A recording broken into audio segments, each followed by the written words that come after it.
One of my sorority sisters was sexually assaulted in college, and I watched as it ruined her life.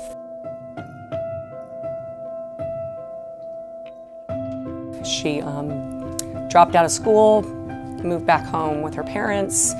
I didn't see that there were any resources for her. It didn't seem like there was any support for her in the community, and it bothered me.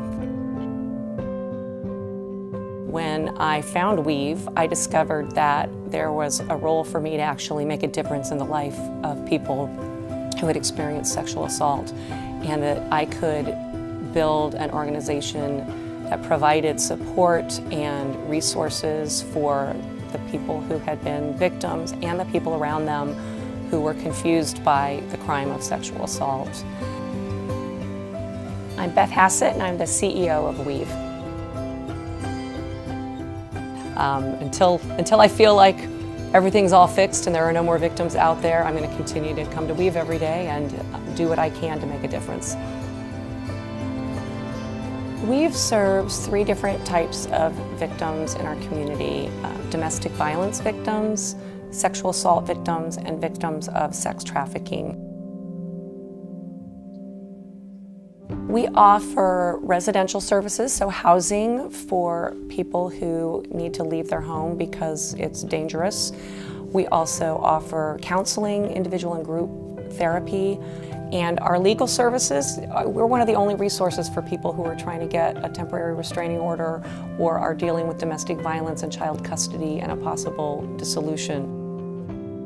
We also provide a lot of education out in the community, so we're trying to prevent these crimes in the next generation. So we're working with youth to see how we can stop these crimes before they start. So we serve everybody in the Sacramento region and touch a lot of lives. Weave has a long history of working with Dignity Health through sponsorships of events and that sort of thing, but we have a really powerful partnership with the Mercy Family Clinic. We are responding to the hospital when people are getting their exams, and it's everything from a 13-year-old to somebody who's 65 years old.